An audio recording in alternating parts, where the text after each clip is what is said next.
नमस्कार दोस्तों, आपका बहुत बहुत स्वागत है मेरे चैनल लोन मंत्री में। और आज आपको मैं बताऊंगा कि सैलरी और सेविंग्स अकाउंट में क्या फ़र्क है। यानी सैलरी अकाउंट होता है और सेविंग्स अकाउंट होता है, क्या फ़र्क है। और जैसे कि आप मेरे मोबाइल के स्क्रीन पर हो, मैंने यहाँ पर देखिए एशिया नेट न्यूज़ का एक वेब पेज खोल के रखा है।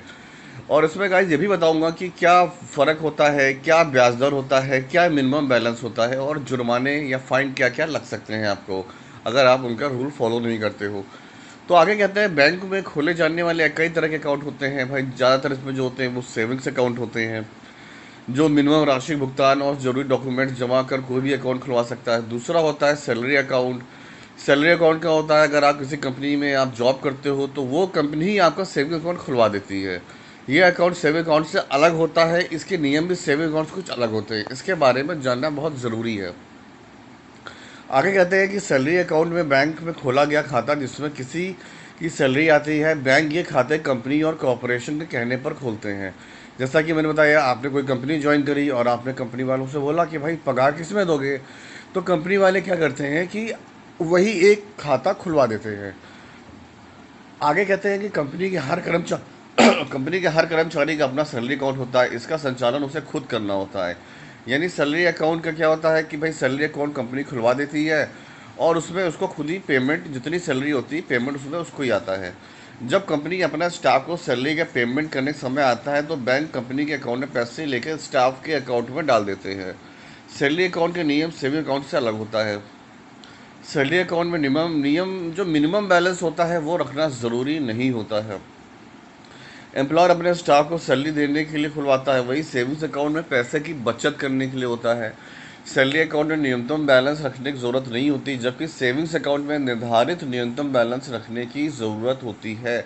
जैसे कि आप प्राइवेट बैंकों में जाएंगे, HDFC, ICI, एक्सिस बैंक, तो वहाँ पे 5,000 से 10,000 तक होता है। और जो सरकारी नेशनलाइज बैंक में जाएंगे तो वहाँ 2,000 से 3,000 तक का मिनिमम बैलेंस रखा जाता है। अकाउंट में सैलरी नहीं आने पर क्या होगा, अगर आपके अकाउंट में 3 महीने तक सैलरी नहीं आती है तो आपका सैलरी अकाउंट नहीं रह जाएगा, वो सेविंग्स अकाउंट में बदल दिया जाएगा और उसके बाद आपको न्यूनतम बैलेंस ना रखने के तौर पर फाइन लगना चालू हो जाएगा।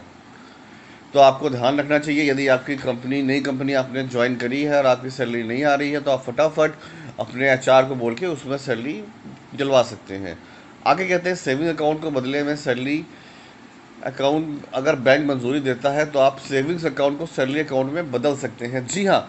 तो जैसे जैसे मैं अपना आपको पर्सनली बताऊं, मैंने कोई कंपनी ज्वाइन की थी और मेरा वो कंपनी दूसरे बैंक में मेरा सैलरी अकाउंट खोलना चाहते हैं, पर मैंने बोला भाई मेरा सारा EMI इसमें जा रहा है, तो मेरा आप सेविंग्स अकाउंट है इसको सैलरी अकाउंट में चेंज कर दो। तो उन्होंने वैसा कर दिया, उन्होंने सेविंग्स अकाउंट में बैंक की रिक्वेस्ट से सैलरी अकाउंट में उसको कन्वर्ट कर दिया।